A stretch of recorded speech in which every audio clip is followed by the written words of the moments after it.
Semakin terbongkar berbagai macam kepalsuan yang dihubungkan dengan pengakuan Ba'alwi. TV Al-Waha. Hot Inspiration.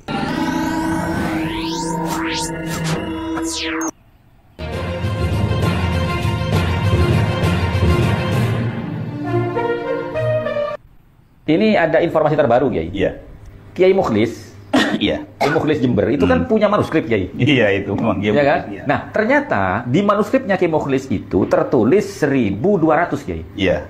1200 Hijriah kan? Betul. 1200 Hijriah. Nah, sementara isinya itu sama persis dengan Sulam Taufik yang ditulis pada 1400, Kiai. Iya. Nah, itu menurut Kiai gimana itu? Apa Kiai tahu itu? Ya, kemarin saya ketemu dengan Kiai Mukhlis ya. Dan dia menuju di Magetan. Oh, waktu muktamar. Iya. Iya, iya. Dia menunjukkan pada saya itu. Iya, iya, iya, manuskrip tua kitab Sulam Taufik Taufik, itu ya, ya. yang akhirnya mungkin ditulis ulang oleh Pak Alawi ya. Iya, Di iya, kalangan iya. Pak Alawi itu. Memang beliau ini bukan hanya saja mengatakan bahwa Sulam Taufik itu asalnya dari Wali tulisan Songo. para Wali Songo, Iya. tapi beliau ini membuktikan dengan membawa data Manuskrip. kitab Sulam Taufik yang ada pada zaman Wali Songo. Wah, ini luar Kalau biasa. saya ya. jelas lebih percaya manuskrip Wali Songo Iya. karena dia lebih dulu ada. Betul. Nah, Semakin terbongkar berbagai macam kepalsuan yang dihubungkan dengan pengakuan Ba'alwi. Sebagaimana yang baru saja kita simak tadi, ternyata kitab Sulam Taufik pun bukan karya Ba'alwi. Kitab ini sering sekali dijadikan alat arogansi. Bahkan digunakan untuk menjustifikasi siapapun yang belajar kitab Sulam Taufik wajib mengakui Ba'alwi sebagai keturunan Nabi.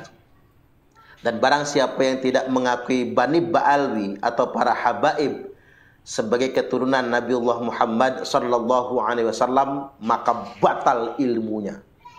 Maka tidak bermanfaat ilmunya. Arogansi seperti ini kadang-kadang terucap baik dari kalangan Ba'alwi sendiri atau bahkan dari para kiai-kiai yang kurang ilmunya, di mana ilmu justru buat mengindoktrinasi santri, bukan untuk mencerahkan santri. Dan ternyata betapa mengejutkannya, kitab Sulam Taufik ini pun bukan karya habaib, bukan karya Ba'alwi. Justru di sini kita mendapatkan fakta ilmiah bahwasanya kitab Sulam Taufik dari manuskrip Wali Songo tahunnya lebih tua daripada pengakuan Ba'alwi. Dari manuskrip Wali Songo ini kita menemukan fakta ilmiah bahwasanya kitab Sulam Taufik ini ditulis pada tahun 1021 Hijriah atau tahun 1612 Masehi. Sedangkan pengakuan Ba'alwi yang kata mereka kitab Sulam Taufik merupakan karya Habib, karya orang mereka, justru diterbitkan pada tahun 1241 Hijriah atau tahun 1826 Masehi.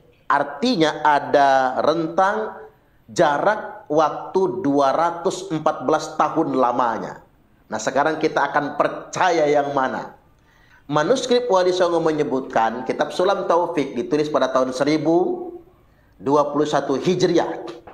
Sedangkan menurut catatan Ba'alwi, kitab Sulam Taufik diterbitkan atau ditulis pada tahun 1241 Hijriah. Ada jarak 2 abad lamanya. Tentunya kita akan lebih percaya dengan manuskrip yang lebih tua. Nah, di sini kita kembali tercerahkan. Bahkan saya pun tercengang. Wow, ternyata selama ini kitab Sulam Taufik yang diklaim karya mereka, karya Bani Ba'alwi, ternyata adalah karya ulama Nusantara. Kendati pun kita tidak perlu heran, itulah gawe mereka. Jangankan hanya memanipulasi kitab atau memalsukan kitab atau memalsukan pengarang kitab. Wong nasab Nabi aja mereka aku-aku. Artinya mereka tidak pernah takut kepada Allah Ta'ala dan tidak pernah takut kepada Rasulullah Sallallahu Alaihi Wasallam. Ini ada sebuah cerita menarik ini dari kawan kita pengurus PWI Provinsi Lampung, yakni Kiai Tubagus Andi Alawi, yang merupakan Ketua Divisi Kajian di PWI Provinsi Lampung. Beliau ini adalah alumni Pelosok Kediri. Kemudian mengabdi kepada kiainya, Kiai Haji Jamaluddin Al-Bustami, yang memiliki ratusan ribu bahkan mungkin jutaan jamaah thariqah.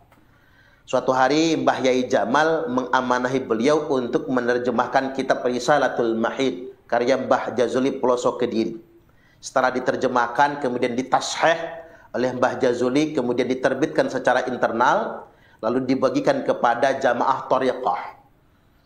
Tapi pada suatu hari, betapa mengejutkannya, terjemah Risalatul Mahid ini ternyata sudah diklaim oleh seorang oknum Habib. Diklaim sebagai karya dia.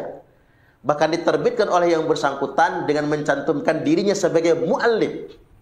Ya tentunya Kiai Andi Alawi beserta jamaah thariqah yang mesem-mesem saja. Mereka tahu ini bukan karya Habib tersebut. Termasuk juga kita jadi diingatkan dengan fenomena Ratibul Haddad.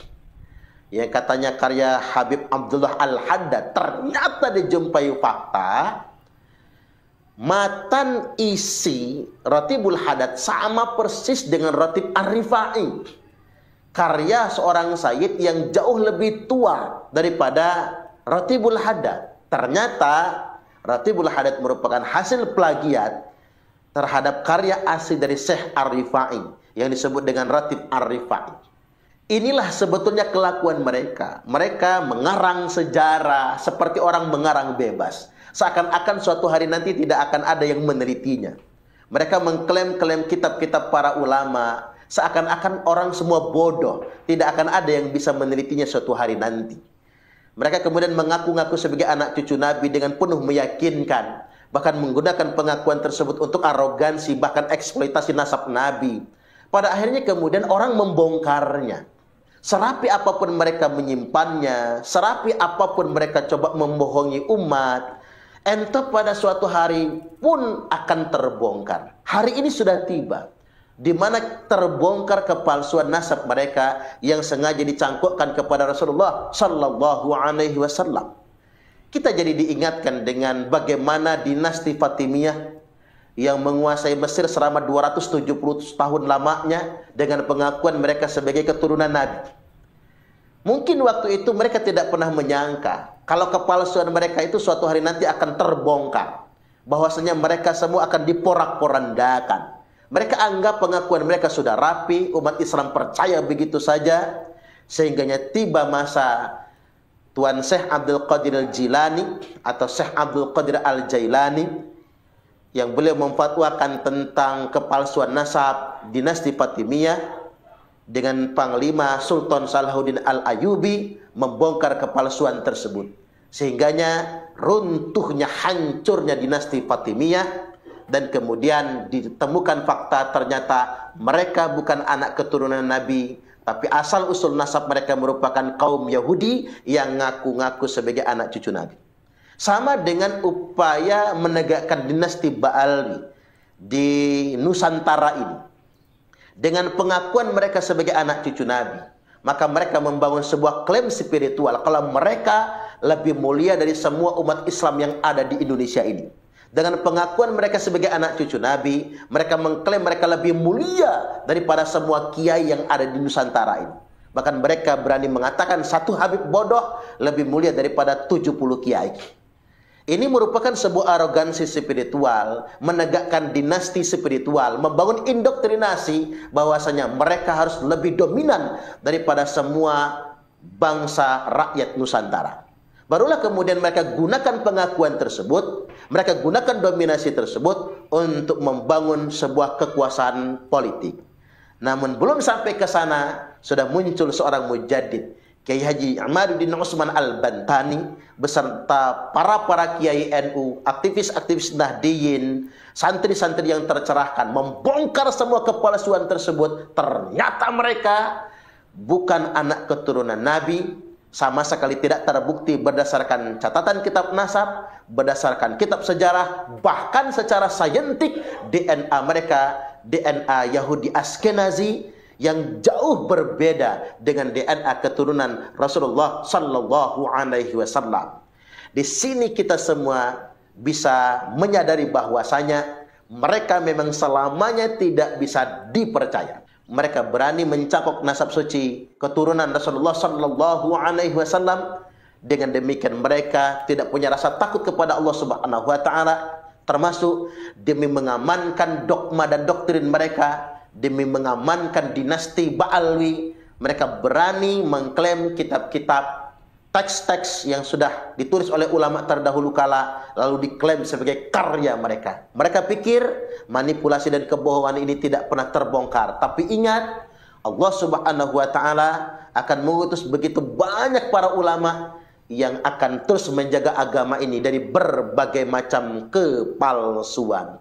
Innallaha yab'atsu li hadhil ummati ala ra'si kulli mi'ati sanatin may yujaddidu laha dinaha. Sesungguhnya Allah akan mengutus untuk umat ini setiap akhir 1 abad atau setiap pangkal 100 tahun seorang yang akan memperbaharui agama. Seorang mujaddid yang akan memperbaiki agama ini dari berbagai macam indoktrinasi yang bertentangan dengan akidah dan syariat Islam. Termasuk di sini adanya pengakuan sebagai anak cucu Nabi yang terbongkar di kemudian hari, termasuk pemalsuan kitab-kitab. Mereka pikir tidak akan terbongkar, tapi pada kenyataannya sejarah membuktikan setiap kepalsuan pasti akan terbongkar.